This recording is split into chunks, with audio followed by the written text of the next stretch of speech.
Accomplishing your financial goals is really, really hard to do, which is why today we're going to look at a simple shift that will maximize your likelihood of accomplishing your financial goals this year.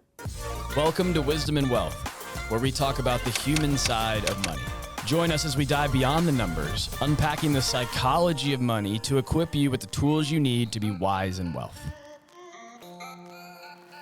I'm Brendan Frazier, Chief Behavioral Officer at RFG Advisory. The reality is that most people start the new year by setting financial goals. They want to save more, spend less, they want to get their finances organized all in one place. But almost nobody sets what we call financial intentions. And intentions, they're the hidden force that determines whether your goals actually become a reality or not.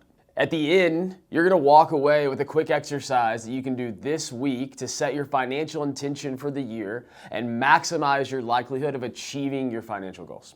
Here we are in January, and it's that time of year when people tend to pause and think and ask themselves, what do I want to do differently this year? What do I want my goals to be? What do I want to accomplish in this new year? But here's the truth.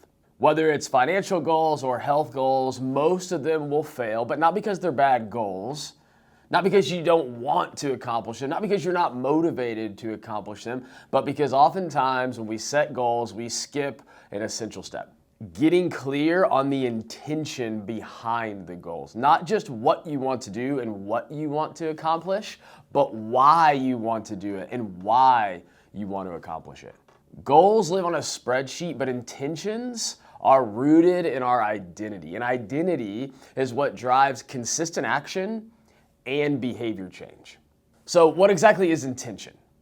We hear the word, you've probably heard it before, but now you're wondering, hang on, what does intention have to do with goals? The best way I know to describe it, the best way to lay it out is to understand it in a way where we contrast it with a goal. What is an intention compared to a goal? So a goal would say, I want to save $10,000. The intention says, I want to become someone who saves consistently because it aligns with who I am. A goal is about what you want to do, save $10,000. An intention is why you want to do it. It aligns with the identity and the person that you want to become. A goal focuses on the outcome. But the intention, it focuses on your identity. It focuses on where you want to direct your energy and your alignment. Here's the science and the psychology behind why this works so well. Number one, first of all, our brain loves identity. We stick with behaviors that reflects who we believe we are and who we want to be. Number two, intentions create these internal scripts in our minds. Psychologists call them implementation intentions, where we say, when X happens, then I do Y. The script plays automatically in our mind when we get clear on our intentions. Number three is our attention actually shifts. Not to be confused with intention, our attention shifts. So when you set an intention, your brain's filter, it's called the reticular activating system, it starts to notice the choices that support it and ignore the ones that don't. It starts to surface the decisions that are in alignment with your intentions, and it'll filter out those that aren't. Lastly, intentions carry emotion. And believe it or not, emotion is what actually makes our habits stick. Emotion is fuel. Intentions also reduce friction and increase our clarity. It's kind of like when you have an intention, you're upgrading the operating system in your mind so that your financial decisions run smoother and in alignment with who you want to be. That's why intentions are so powerful. They shape who you're becoming, not just what you're trying to do and trying to accomplish.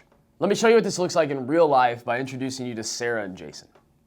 2 kids, good jobs, good people, but every January, this is gonna sound familiar, they make the same list. We're gonna spend less, we're gonna finally get on a budget, we're gonna save more so that we can retire one day, probably sounds familiar. And then by March, if you're lucky, life happened. A kid got sick, they had an unexpected home repair that popped up, sports schedules get in the way, their goals were good. They had great goals that they set out to accomplish, but they didn't have the intention behind it. They knew what they wanted to do. They didn't know and they weren't clear on why they wanted to do it. And at one point, during a conversation with a good friend, Sarah said, "I just want money to feel peaceful in our home again." And that was it. In that moment, she got clear on her intention. They didn't know it yet, but she had just spoken in that moment what their financial intention was. So after a few conversations together, Sarah and Jason made it official, and they said, "Our financial intention is for money to feel peaceful and purposeful in our home this year." And here's what changed almost automatically. They started doing a simple 15-minute money check-in every Sunday, because that was who they wanted to be. They wanted their identity to be people that were peaceful and purposeful with their money, and so that habit aligned with that. And it wasn't just about a budget. It wasn't just about awareness. It helped create clarity. It helped them reduce some of the impulse purchases they were making, not out of guilt, but simply because they would look at it and say, does this purchase align with who we want to be? Does this purchase help us feel more peaceful and purposeful with money? They increased their savings. Not because a spreadsheet told them to, not because they knew that they needed to, but because they knew that by saving more money, they could be more peaceful and purposeful with their money in their household. The biggest shift, they stopped arguing about money. They finally got on the same page. The intention itself, what it did was it ultimately became a guiding light, a North Star, and a compass for all of their financial decision making. They didn't earn more money. They didn't become more disciplined. They simply changed their identity. They got clear on an intention, and they started moving in the direction that they wanted to go. And everything else followed. So how do you start thinking about setting financial intentions in the new year to be able to follow through and accomplish your financial goals? Here's a simple framework. Step one, you got to start by asking the identity question. What kind of person do I want to become with my money this year? Or it could be, how do I want to feel when it comes to my money this year? Here are some examples of answers that I've heard in the past. It may be, I want to feel calm. I want to feel confident. I want to feel purposeful. I want to feel generous. I want to be organized. I want to feel free. You have to pick the one that resonates with you and the one that resonates with you most. Then we go to step two. Step two is to take the answer to that question and turn it into what we call an intention statement. Here are some examples. I intend to make money decisions that reflect calm and clarity. Or, I intend to use money to support the relationships that matter most to me. I intend to save consistently because it aligns with my values.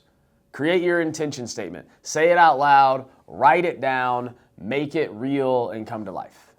Then we move to step three. Step three says, now that you have your statement, let's start identifying the 1 to 2 behaviors that align with that statement. These are the habits that you want to create that reinforce your intention. So for Sarah and Jason, that's how they decided on the 15-minute weekly money check-in that they implemented. It could also be, we want our habit to be an automatic savings increase in our retirement plan. It could be the pause rule before purchases, where you pause and you ask yourself, does this align with who we want to be with our money? It might be a monthly generosity moment where you're giving back to somebody else, or a monthly values-based spending review. If your intention is your North Star, then these are your steps that you take, the habits that you want to form to get you there. The fourth and final step is to make it visible. Put it where you'll see it. Your environment, everything around you should help you live your intention. It should whisper your intention back to you. You can put it on your phone wallpaper. You can tape it to your bathroom mirror. You can save it as a calendar reminder every week. Share it with your spouse, your financial advisor, an accountability partner. The fact of the matter is, if you see it, you're more likely to live it. There you go. There you have it. You just created your financial intention for the year. As Wayne Dyer once said, intention is not something you do, it's something that you align with. And when you align your financial decisions with the intention you've set, money stops feeling like a source of stress, and it starts feeling like a tool that supports the life that you actually want to live. As always, if you have questions, if you want to talk, if you want to discuss, reach out, contact your financial advisor. But until next time, stay wise and well.